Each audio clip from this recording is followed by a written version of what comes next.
Hello, hello, welcome or welcome back. It is June, summer is in the air, and I have a stack of books that I'd like to get to this season. Bibliosophie. I am going to talk about, I think, 16 books, and I am under absolutely no illusion that I will read all 16 of these books over the next 3 months. Absolutely not. As always, when I give you a list of books I'd like to get to, this is more aspirational. This is a general shape of things. I am sure that I'm going to be distracted and find other books that I want to read at some point. And I'm also hoping to do quite a lot of dissertation writing this summer. If you follow my channel, you might know that I'm currently writing my doctoral dissertation, and I've also decided that the next few months are going to be a time of big writing. Speaking of which, parenthetically, I have started a TikTok in which I am chronicling those efforts. So if you're interested in following along with my dissertation writing, I will be ideally regularly updating people on that progress over there. It is Bibliosophie Writes. I will put it in my list of socials in the bottom of the description of this video. Anyway, for these reasons, I do not think I will read all 16 of these books. Speaking of aspirational lists, the first series of books in this pile are books that I have mentioned in the books that I want to read this year. And so as part of that continuing progress, there are some that I have bookmarked for this summer.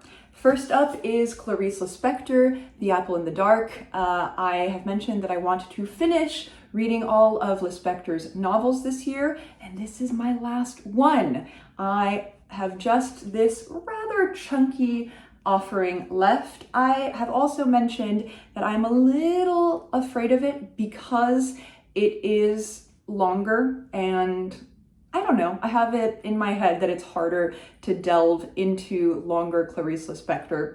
I think I'll be fine. What is this about? I have absolutely no idea, actually. Martin, believing that he has committed a murder, flees the city and escapes into the night.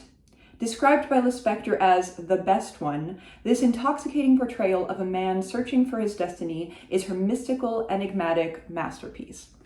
Okay, I'm hooked. On a sort of I would also love to get to, what is this called? L'heure de Clarice Lispector, I think translated into English as The Hour of Clarice Lispector. Actually, I'm not sure if this is translated into English, by Hélène Cixous.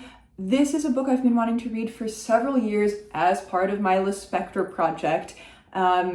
This is on Clarice Lispector. I'm not exactly sure how and what Cixous gets into, but this is an essay or series of essays on Lispector.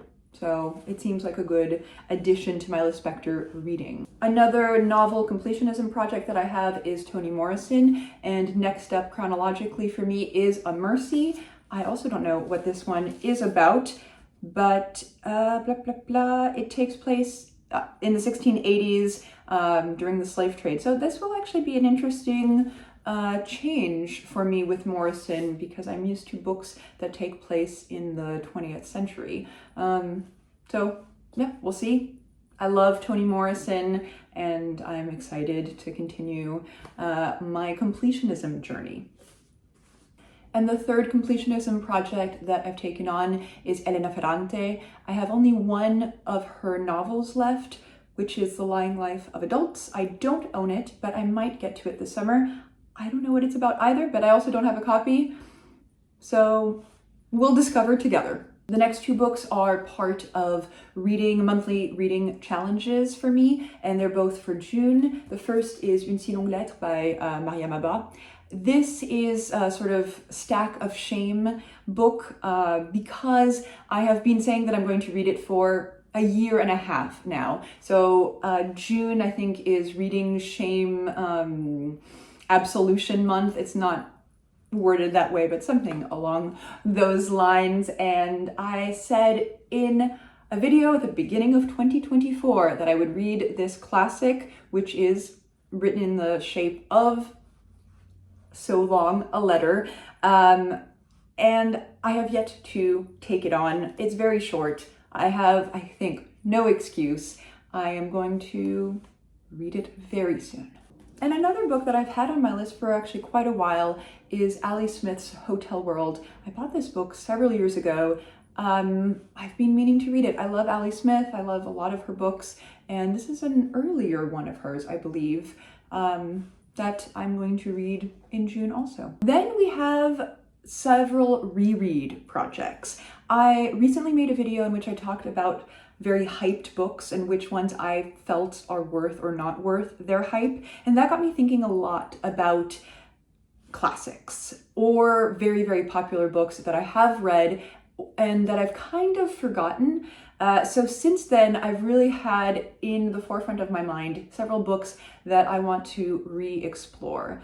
I mentioned wanting to reread Just Kids by Patti Smith, and I will be doing that quite soon. I plan to reread it with Ben. I think it's also a reread for him. Probably will start kind of next week, actually, because it's been a few years, and I remembered liking this book, but I don't know what I would get out of it now, and I'm very curious. Similarly, Sense and Sensibility by Jane Austen is a book I read when I was a teenager. I liked it then, and I have mostly forgotten it. I remember the plot pretty well because I've more recently seen the movie from the 90s, which I kind of want to rewatch too, actually. But I actually don't really remember why I liked the book so much. So it seems good for me to do a reread. I think I have it actually in France, and I'll probably be reading it in July or August. Other book I really liked as a teenager that I'm not sure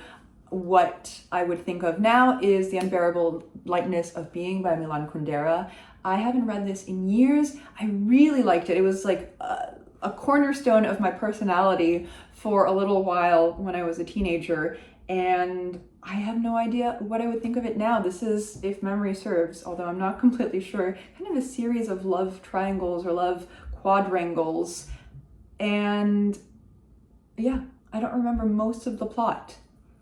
I think it's due a re-exploration.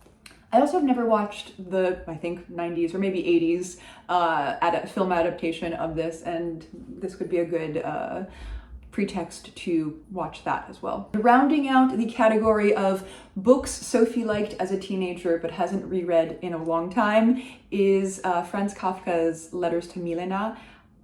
I never finished all of these letters, I think, when I was a teenager, but I really liked them, and it feels right to re-explore them. I've said a couple of times in various comments that I wanted to re-explore them, and a recent comment on one of my videos mentioned them and made me think, oh yes, absolutely, let's make this a project for the summer. I'm also pretty certain I have these in France. I keep saying this because I'm going to go back home to France in July, and so some books are there. So I think it could be a good project for July or August. I bought Family Lexicon by Natalia Ginzburg almost exactly 2 years ago, and I did start it then actually, but I didn't get very far into it. Recently, Nina was reading it, and that reminded me of its existence and the fact that I want to read it. I really like Natalia Ginzburg, and I want to read maybe actually all of her books at some point. This is the only one that I have a physical copy of that I haven't read yet, so it seems like the logical next one for me to read. This is nonfiction. It is a memoir of her family with a backdrop of Mussolini's rise to power in Italy, so I think it should be a very interesting one. Transit by Rachel Cusk. I took off the dust jacket because I hated it. I don't have the attractive paperback cover of this. I recently reread Outline just last week actually, and now I'm going to continue the Outline trilogy. This, I'm assuming, is similarly following our unnamed protagonist writer, who is basically a Rachel Cusk auto-fictional stand-in, and I don't know exactly what happens in this one, but I've now invested my time and energy into the Outline trilogy. There are a bunch of books that I would like to get to at some point based on recommendations that you have given me of books that are hyped and are worth the hype, but that I have not yet read. One of those is White Nights by Dostoevsky. This was recently, or I think fairly recently, published as a Penguin Little Black classic. It's just a short story, a relatively long short story, so I should make relatively quick work of it. And yeah, I'd like to get to it soon. I might have previously read it, again, when I was a teenager, but I'm not sure. We'll see if something comes up for me. I certainly don't remember the plot if I once read it. Also, a book that was recommended in that list of books was Paradise by Fernanda Melchor. I liked Hurricane Season, also by her, and I've been wanting to read more of her books, so Paradise seems like a good next one. I have no idea what the plot is about. I think it is probably similarly intense, maybe also violent, I'm not sure, but I think it seems right for this kind of like dark agitated summer vibes. Alexis by Marguerite Yourcenar is another book that I've been meaning to get to for a little while, so no time like the present. It is also, I believe, in the form of a long letter. It's quite short. This book has both it and another novella, Le Coup de Grâce. I don't know if I'll read both, but I definitely would like to read Alexis. So there's kind of also a thematic with the Kafka correspondence and with Mariama Bâ of epistolary novels or actual epistles. Yeah, this is, I think, a man thinking about his life and himself, the kind of thinky book that I tend to gravitate towards. So I think I'll probably get on well with this one. And finally, I Paint What I Want to See by Philip Guston.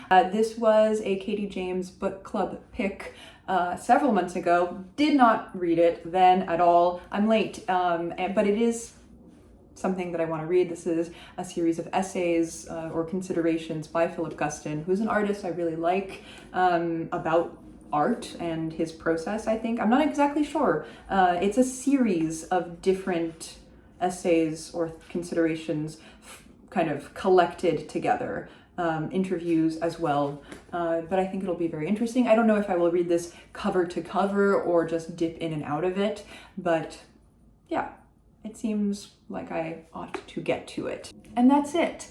I am sure I will get off track. I invite you to help me get off track, in fact, by telling me what you plan to read for the next 3 months, whether that's summer for you or winter if you're not in the Northern Hemisphere. I will also add as a bonus that I have noticed this little guy being in the corner of the screen, just barely visible this entire time. So he's gonna help me sign off. Thank you so much for watching, and I'll see you in the next video. Ciao. And that's the thumbnail.